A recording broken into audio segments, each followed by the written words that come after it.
ತಹಶೀಲ್ದಾರ್ ಕಚೇರಿ ಸ್ಥಳಾಂತರಕ್ಕೆ ವಿರೋಧ. ಈರಣ್ಣ ಪಂಚಾಳ್ ನೇತೃತ್ವದಲ್ಲಿ ತಹಶೀಲ್ದಾರ್ಗೆ ಮನವಿ. ಅಫಜಲ್ಪುರ ಪಟ್ಟಣದ ಬಸವೇಶ್ವರ ವೃತ್ತದಿಂದ ತಹಶೀಲ್ದಾರ್ ಕಚೇರಿವರೆಗೂ ಬೃಹತ್ ಪ್ರತಿಭಟನಾ ಮೆರವಣಿಗೆ ನಡೆಸಿ ತಹಶೀಲ್ದಾರ್ ಮೂಲಕ ಜಿಲ್ಲಾಧಿಕಾರಿಗಳಿಗೆ ಮನವಿ ಪತ್ರವನ್ನು ಸಲ್ಲಿಸಿ ನಂತರ ಈರಣ್ಣ ಪಂಚಾಳ್ ಅವರು ಮಾತನಾಡಿದರು. ತಹಶೀಲ್ದಾರ್ ಸ್ಥಳಾಂತರಕ್ಕೆ ಈಗಾಗಲೇ ನಿರ್ಧರಿಸಿ ಪಟ್ಟಣದ 4 ಕಿಲೋಮೀಟರ್ ದೂರದಲ್ಲಿ ಹೊಸ ಕಟ್ಟಡ ನಿರ್ಮಾಣ ಮಾಡ್ತಾ ಇದ್ದು, ಇದಕ್ಕೆ ಪಟ್ಟಣದ ಮತ್ತು ತಾಲೂಕಿನ ಪ್ರಜ್ಞಾವಂತ ನಾಗರಿಕರ ವಿರೋಧವಿದೆ. ಈಗಿರುವ ತಹಶೀಲ್ದಾರ್ ಕಚೇರಿ ಜಾಗವು 3 ಎಕರೆ 20 ಗುಂಟೆ ಜಮೀನಿದೆ. ಅದರಲ್ಲಿ ಈಗ ಕೇವಲ 20 ಗುಂಟೆ ಜಾಗದಲ್ಲಿ ತಹಶೀಲ್ದಾರ್ ಕಚೇರಿ ನಿರ್ಮಾಣ ಮಾಡಿದ್ದಾರೆ. ಉಳಿದ ಜಾಗವು ಖಾಲಿ ಇದ್ದು ಅದರಲ್ಲಿ ಹೊಸ ಕಟ್ಟಡ ನಿರ್ಮಾಣ ಮಾಡಬಹುದಾಗಿತ್ತು. ಆದರೆ ಯಾವುದೇ ಸಾರ್ವಜನಿಕರ ಅಭಿಪ್ರಾಯ ಸಂಗ್ರಹ ಮಾಡದೆ ಕಲಬುರಗಿ ರಸ್ತೆ ಮಾರ್ಗದಲ್ಲಿ ಅಂದರೆ ಪಟ್ಟಣದಿಂದ 4 ಕಿಲೋಮೀಟರ್ ದೂರದಲ್ಲಿ ಹೊಸ ಕಟ್ಟಡ ನಿರ್ಮಾಣ ಮಾಡುವ ಅವಶ್ಯಕತೆ ಇರಲಿಲ್ಲ. ಹೀಗಾಗಿ ತಕ್ಷಣವೇ ತಹಶೀಲ್ದಾರ್ ಕಚೇರಿ ಸ್ಥಳಾಂತರ ಕೆಲಸವನ್ನು ನಿಲ್ಲಿಸಿ ಇದ್ದ ಜಾಗದಲ್ಲಿ ಹೊಸದಾಗಿ ನಿರ್ಮಾಣ ಮಾಡಬೇಕು ಅಂತ ಆಗ್ರಹಿಸಿದರು. ಸಂದರ್ಭದಲ್ಲಿ ಮುಖಂಡರಾದ ರಾಜಕುಮಾರ್ ಬಡದಾಳ್, ಆರ್.ಡಿ. ಪೂಜಾರಿ, ಅನಿಲ್ ಸಿಂಪಿ, ಚೇತನ್ ಕುಲಕರ್ಣಿ, ಫಾರೂಕ್ ಪಟೇಲ್, ಗುರುನಾಥ್ ಪಾಟೀಲ್, ಸಿರಾಜ್ ಚೌಧರಿ, ಸಂಪತ್ ಕುಮಾರ್, ರಾಹುಲ್ ಅಂಬೂರೆ ಹೀಗೆ ಅನೇಕ ರೈತರು, ಮಹಿಳೆಯರು ಸಂದರ್ಭದಲ್ಲಿ ಉಪಸ್ಥಿತರಿದ್ದರು.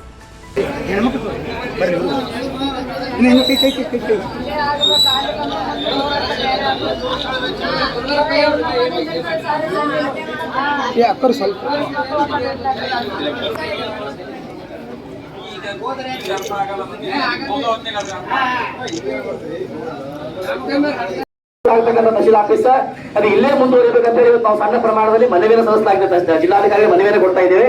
ಮುಂಬರ್ತಕ್ಕಂಥ ದಿನಗಳಲ್ಲಿ 6ನೇ ತಾರೀಕು ಜೂನ್ 6ರಂದು ಬಹುತೇಕ ಅಫಜಲ್ಪುರ ಪಟ್ಟಣದ ಎಲ್ಲಾ ನಾಗರಿಕರು ನಮ್ಮ ಸಹಕಾರ ಕೊಟ್ಟರೆ ನಾವು ಅಫಜಲ್ಪುರ ಪಟ್ಟಣವನ್ನ ಬಂದ್ ಮಾಡ್ತೇವೆ ಅಂತಕ್ಕಂಥ ಘೋಷಣೆ ಹೇಳ್ತಾ ಇದ್ದೇನೆ. ಮತ್ತು ಯಾರ ಅಭಿಪ್ರಾಯ ಕೇಳಿದ್ರೆ ನೀವು ವಿಧಾನಸೌಧದಲ್ಲಿ ಸ್ಥಳಾಂತರ ಮಾಡಿದ್ರಿ. ನೀವು ಈಗ ತಾಯಿ ಬಂದ ಮಗುವಿಗೆ ಕರ್ಕೊಂಡು ಆಧಾರ್ ಕಾರ್ಡ್ ತೆಗಿಬೇಕಾಗ್ತದೆ. ಹೋಗ್ 100 ರೂಪಾಯಿ ಕೊಡುತ್ತೆ, ಬರ್ತ್ 100 ರೂಪಾಯಿ ಕೊಡಬೇಕು. ಆಟೋದವ್ರು ಹೋಗ್ 100 ರೂಪಾಯಿ ಬರ್ತ್ 100 ರೂಪಾಯಿ ತೋರ್ತಾರೆ. ಒಂದೇ ಸಾರಿ ಹೋದ ಕೆಲಸ 10 ಸಾರಿ ಹೋದ 1000 ರೂಪಾಯಿ ಆ ತಾಯಿ ಎಲ್ಲಿಂದ ತರಬೇಕು? ಈ ವಯೋವೃದ್ಧ ತಾಯಿ ಬಂದಾಳೆ, ಫೋಟೋ ಹುಡ್ಕೊಳ್ಳಿ. ವಯೋವೃದ್ಧ ತಾಯಿ ಬಂದಾಳೆ, ವೃದ್ಧಾಪ್ಯ ವೇತನ ಇರ್ಬೋದು, ಅಂಗವಿಕಲ ವೇತನ ಇರ್ಬೋದು, ಯಾವಾಗ ಇರ್ಬೋದು. ಎಷ್ಟು ಸಲ ಹೋಗ್ತೀರಿ ನೀವು? 4 ಕಿಲೋಮೀಟರ್ ಯಾವ ಉದ್ದೇಶಕ್ಕಾಗಿ ನೀವು ಹೋಯ್ದ್ರಿ? ಸ್ಥಳೀಯ 3 ಎಕರೆ 20 ಗುಂಟೆ ಜಾಗ, ಇಲ್ಲಿ 3 ಎಕರೆ 20 ಗುಂಟೆ ಜಾಗ. ಬಸ್ ಸ್ಟ್ಯಾಂಡ್ ಸಮೀಪ, ದವಾಖಾನೆ ಸಮೀಪ, ಕಾಯಿಪಲ್ಲೆ ಸಮೀಪ, ಬಟ್ಟೆ ದುಕಾನ್ ಸಮೀಪ, ಎಲ್ಲವೂ ಸಮೀಪ. 5 ಮಿನಿಟ್ ಅದನ್ನ ತಹಶೀಲ್ ಆಫೀಸ್ ಬಂದು ಕೆಲಸ ಮಾಡೋದ್ರಿ. ಇವಾಗ 4 ಕಿಲೋಮೀಟರ್ ನೀವು ಹ್ಯಾಂಗ ಹೋಗ್ತೀರಿ? ಯಾರಿಗೆ ನೀವು ಜೀವ ಹೊಡ್ಲಿ? ಯಾವ ಉದ್ದೇಶಕ್ಕಾಗಿ ವಿಧಾನಸೌಧ ಸ್ಥಳಾಂತರ ಮಾಡಿದ್ರಿ ಅಂತ ನನ್ನ ಪ್ರಶ್ನೆ ಕೇಳ್ತಾ ಇದ್ದೇನೆ. ತಾಲೂಕಿನ 1 ಲಕ್ಷ ಮಂದಿಗೆ ಭಾನುಮತಿ ಮಾಡಿ ಕೊಡುವ ಭಾನುಮತಿ ಬಾಯಿ ಹೇಳಾರ್ದಂಗ ಒಬ್ಬರಿಗೆ ಕೇಳಿರಿ. 2 ವರ್ಷದಿಂದ ನಾನು ಏನಪ್ಪಾ ಅಂತಂದ್ರೆ ಈ ವಿಷಯದ ಬಗ್ಗೆ ಚರ್ಚೆ ಮಾಡ್ತಾ ಬಂದಿನಿ. 2 ವರ್ಷದಿಂದ ಮಾನ್ಯೊಬ್ಬರೇ ಪಾಂಪ್ಲೆಟ್ ಕೊಟ್ಟು ದುಕಾನ ಮುಂದ ಈಗ ಹೋರಿಗಿಸಿ ನಾವ ಒಗದ ಈ ಪಾಂಪ್ಲೆಟ್ ನ ಪ್ರಿಂಟ್ ಮಾಡ್ಬೇಕಾದ್ರೆ 3 ರೂಪಾಯಿ ಬಿದ್ದದ. ಲೇಖನ ಬರಿಬೇಕಾದ್ರೆ ನಾ ಸ್ವಂತ ಲೇಖನ ಬರೆದ್ರಿ 2 ದಿವಸ ಇಡುವ. ಯಾರ ಉದ್ದೇಶಕ್ಕಾಗಿ? ನಿಮ್ಮ ಉದ್ದೇಶಕ್ಕಾಗಿ. ಯಾರ ಉದ್ದೇಶಕ್ಕಾಗಿ? ನಿಮ್ಮ ಉದ್ದೇಶಕ್ಕಾಗಿ. Elected person not A great. Arch ಓದಿ ಯಾಕೆ ವ್ಯಕ್ತಿ ದೊಡ್ಡವಲ್ಲ, ಆರ್ಚ್ ಕಳಿಸೋರು ನೀವು ದೊಡ್ಡವರು. ನಿಮ್ಮ ಅಭಿಪ್ರಾಯ ಕೇಳಬೇಕು. ಮನೆ ನಡೆಸಬೇಕು, ಕುಟುಂಬ ಸದಸ್ಯರು ಮಾಡಬೇಕು. ರೈತರಿಗೆ ಕೆಲಸ, ರೈತರ ಮನೆ ಯಾರಿಗೆ ಕೇಳಿ ವಿಧಾನಸೌಧ ಒಯ್ದ್ರಿ ನೀವು? ಯಾರಿಗೆ ಕೇಳಿ ವಿಧಾನಸೌಧ ಒಯ್ದ್ರಿ? ಯಾರಿಗೆ ಜೀವ ಹೊಳಿಪೈದ್ರಿ ನೀವು ವಿಧಾನಸೌಧ? ಇದು ಪ್ರಥಮವಾಗಿರ್ತಕ್ಕಂಥ ಹೋಟ. 6ನೇ ತಾರೀಕು ಈ ತಾಲೂಕಿನಲ್ಲಿ ಸುಮಾರು 10,000 ಜನ ನಾ ಸೇರಿಸ್ತಾ ಇದ್ದೀನಿ. 10,000 ಅವತ್ತು ಜೀವ ಹೋದ್ರ ಪರವಾಗಿಲ್ಲ. ನಾ ಶುಗರ್ ಪೇಷಂಟ್, ಜನಹಿತಕ್ಕಾಗಿ ಸತ್ರ ಪರವಾಗಿಲ್ಲ, ನನ್ನ ಜೀವ ಹೋಗಲೇಕ. ಆದ್ರೆ ನೀವು ಬದುಕಬೇಕು, ನಿಮಗೆ ಅನುಕೂಲ ಆಗ್ಬೇಕು, ನಿಮ್ಮ ಸಮಸ್ಯೆ ಬಗ್ಗೆ ಹೇಳಬೇಕು. ಸ್ವಲ್ಪ ತಿಳ್ಕೋಗ ತಾಲೂಕಿನ ಎಲ್ಲರೂ ಬಾಯಿ ಮುಚ್ಕೊಂಡು ಕೂತೀರಿ. ಯಾಕೆ ವಿಧಾನಸೌಧ ಒಬ್ಬರಿಗೆ ಕೇಳಿರಿ? ಇಲ್ಲಿ ಕಾರ್ಯಕ್ರಮ ಮಾಡಲಿಕ್ಕೆ ನೋಡ್ತಾರ ಹೋಗ್ತಾರ.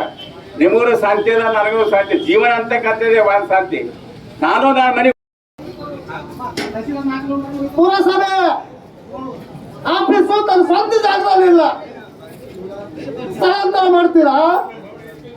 ನಿಮ್ಮ ಜಾಗ ನಿಮ್ಮ ಅಂಡರ್ದಾಗ ನೀವು ಇಲ್ಲ, ಯಾವ ಜಾಗದಾಗ ಇದ್ದೀರಿ. ಅದಕ್ಕೆ ಸ್ಥಳಾಂತರ ಮಾಡುವಾಗ ಜನರ ಆಸೆ ಏನಿದೆ, ಜನರಿಗೆ ಅದು ಬೇಡಿಕೆ ಇದೆ ಏನು, ಸರ್ಕಾರ ಚಿಂತನೆ ಮಾಡಬೇಕಾಗಿತ್ತು. ಇವತ್ತು ವೃದ್ಧರು ತಿರುಗಾಡ್ತಾರೆ.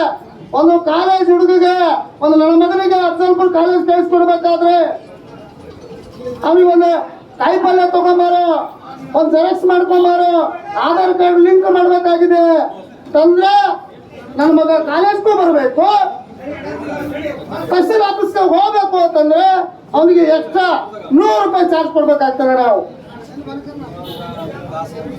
ಯಾಕೆ ಈ ರೀತಿ ತೊಂದರೆ ಮಾಡ್ತಾ ಇದ್ದೀರಿ? ಸರ್ಕಾರಗಳು ಜನಪರವಾಗಿರ್ಬೇಕು ಅಥವಾ ಜನ ವಿರೋಧಿ ಇರಬೇಕು? ನಾವು ಚಿಂತನೆ ಮಾಡಬೇಕಾಗಿದೆ ಬಂದವಳ.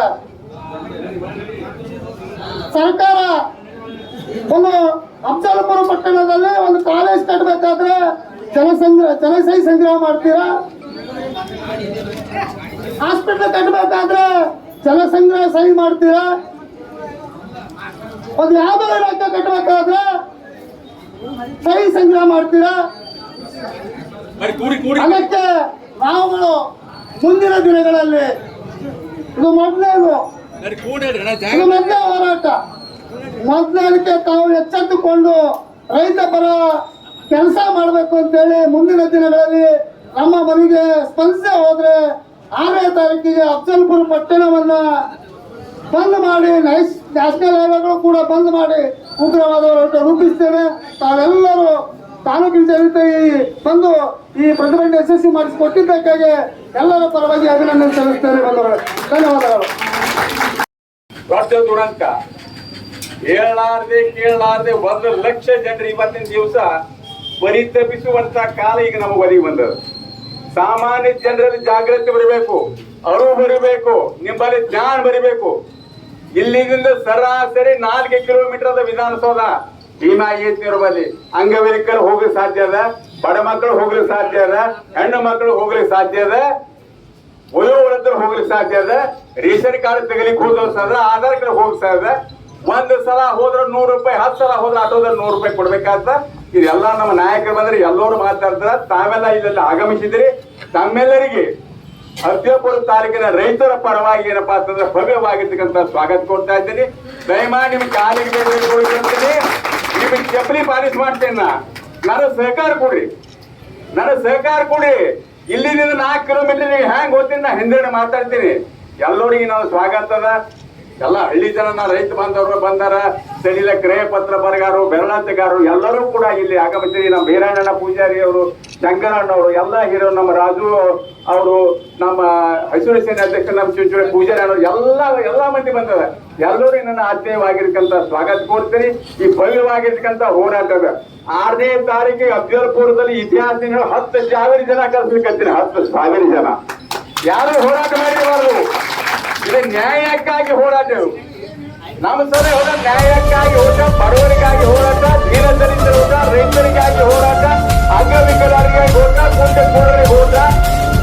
ಯಾರಿಗಾಗಿ ವಿಚಾರ ಮಾಡಬೇಕು. ನಮ್ಮ ಮನೆ ಕಟ್ಟಬೇಕಾದ್ರೆ ನಮ್ಮ ಕುಟುಂಬ ಸದಸ್ಯರಿಗೆ ಕೇಳಬೇಕು. ತಹಸೀಲ್ ಆಫೀಸ್ ರೈತರ ಮನೆ ಕಟ್ಟಿ ಮಾಡಿ ರೈತರಿಗೆ ಕೇಳಬೇಕು. ರೈತರಿಗೆ ಕೇಳಿದ್ರೆ ನೀವು ಹ್ಯಾಂಗ್ ಕಟ್ಟಿದ್ರೆ ನೀವು ಹ್ಯಾಂಗ್ ಕಟ್ಟಿದ್ರೆ ನಾ ಆಗಲೇ ಎಲ್ಲ ಮಾತಾಡ್ತೀರಿ. ಈಗ ನಮ್ಮ ಆತ್ಮೀಯ ಮಿತ್ರರು ಪೊಲೀಸ್ ನಮ್ಮ ಹಿರಿಯ ಮುಖಂಡ ಶಂಕರಣ್ಣವರು ಅವ್ರು ಮಾತಾಡ್ತಾರ, ನಮ್ಮ ರಾಜು ಅವರು ಮಾತಾಡ್ತಾರೆ, ಅನೇಕರು ಮಾತಾಡ್ತಾರೆ. ಎಲ್ಲರೂ ಮಾತಾಡ್ತಾ ಇಲ್ಲ. ಡಾಕ್ಟರ್ ಪರವಾಗಿಲ್ಲ, ತಾಲೂಕಿನಲ್ಲಿ ನ್ಯಾಯ ಇಲ್ಲ. ನೀವು 1 ಲಕ್ಷ ಮಂದಿಗೆ ಏನಪ್ಪ ಅಂತ ಭಾರವತ್ತೆ ಮಾಡ್ಕೊಳ್ಳಿ, ಮಾತಾಡೋದ್ರೆ ಮಾಡ್ಯಾರ. ಯಾರಿಗೆ ಕೇಳಿದ್ರು ಸೌದಾವೈದ್ರಿ ನೀವು? ಯಾರಿಗೆ ಕೇಳಿದ್ರು ಸೌದಾವೈದ್ರಿ? 4 ಕಿಲೋಮೀಟರ್ ಸಾಯ್ಬೇಕಾದ ಜನ ತಾಯಂದಿರಿ ಹ್ಯಾಂಗ್ ಹೋಗ್ಬೇಕು, ಅಂಗವಿಕಲ ಹ್ಯಾಂಗ್ ಹೋಗಿ ಯಾರಿಗೆ ಕೇಳಿ ಮಾಡಿ. ತಾಲೂಕಿನ ಯಾವುದೇ ಅಭಿವೃದ್ಧಿ ಕೇಳಬೇಕು, ರೈತರಿಗೆ ಕೇಳಬೇಕು, ಬಡ ಜನರಿಗೆ ಕೇಳಬೇಕು. ಯಾರಿಗೆ ಏಕಪಕ್ಷವಾಗಿ ನಿರ್ಧಾರ ತಗೊಂಡು ತಾಲೂಕಿನ ದೊಡ್ಡ ಅನ್ಯಾಯ ಮಾಡಿ. ಯಾವನ ಪಕ್ಷದ ವಿರುದ್ಧ ಮಾತಾಡ್ತಾ ಇಲ್ಲ ನಾನು, ಯಾವ ನಾಯಕರ ವಿರುದ್ಧ ಮಾತಾಡ್ತಾ ಇಲ್ಲ. ನಾವು ರೈತರ ಪರವಾಗಿ ಮಾಡ್ತಾ ಇದ್ದೀವಿ. ರೈತರಿಗೆ ನ್ಯಾಯ ಸಿಗಬೇಕು. ರೈತರಿಗೆ ನ್ಯಾಯ ಸಿಗಬೇಕು. ಯಾವುದೋ ಶ್ರೀಮಂತರಲ್ಲ ಅವ ಮತ್ತೆ ಮಾಡುವ ರೈತರಲ್ಲಿ ವಿಧಾನಸಭೆಗೆ ಹ್ಯಾಂಗ್ ಹೋಗ್ಬೇಕು. 1 ಸಾರಿ ಹೋಗ್ಬೇಕಾಗ್ತದ 10,000 ರೂಪಾಯಿ, 1,000 ರೂಪಾಯಿ ಆಟೋದಲ್ಲಿ ಕೊಡಬೇಕು. ಈ 20 ಆಟೋವ ಅಫಜಲ್ಪುರ 2 ಆಟೋ ಆಗ್ತಾವ. 200 ರೂಪಾಯಿ ಖರ್ಚು ಮಾಡಿ ನೀವು ಸಂಘಟನೆ ಮಕ್ಕಳಿಗೆ ಏನ್ ತಿರುಗ್ತೀರಿ ನೀವು? ಇದು ತಾಲೂಕಿನ ಜನತೆ, ತಾಲೂಕಿನ ನಾಯಕರು ವಿಚಾರ ಮಾಡಬೇಕು. ಇದಕ್ಕೆ ಇದು ಮೊದಲೇ ಹೋರಾಟವು ಪ್ರಥಮ ಹೋರಾಟ. 6ನೇ ತಾರೀಕಿಗೆ ಭವ್ಯವಾಗಿರ್ತಕ್ಕಂಥ ಹೋರಾಟ ತಾಲೂಕಿನಾದ್ಯಂತ ಮಾಡ್ತೇವೆ. ಅದಕ್ಕೆ ಎಲ್ಲಾ ತಾಲೂಕಿನ ಜನ ಸಹಕಾರ ಕೊಡಿ, ಎಲ್ಲರೂ ಸಹಕಾರ ಕೊಡ್ರಿ. ಬಾಯಿ ಉಜ್ವಳ ಕುಂದ್ರಕ್ಕೆ ಹೋಗಬೇಡ್ರಿ. ಅದು ಹಾರ್ಡ್ವೇರ್ ಪ್ರಿಂಟ್ ಮಾಡ್ಬೇಕಾದ್ರೆ 1ಕ್ಕೆ 3 ರೂಪಾಯಿ ಬಿದ್ದದ.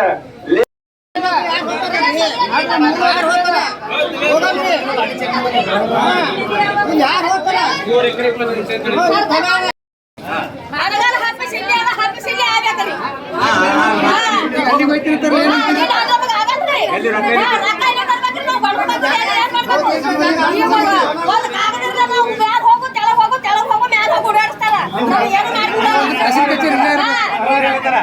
ಸರ್ವರ್ ಇಲ್ಲ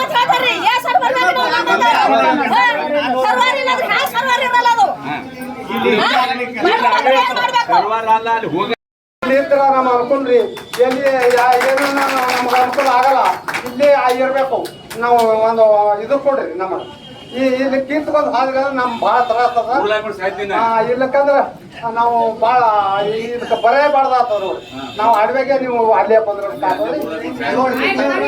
ಕಿತ್ತು ಬರ್ರಿ ನೀವು ಬೇಕಾದ್ರೂ ಬಿಲ್ಡಿಂಗ್ ಕಟ್ರಿ ಇದು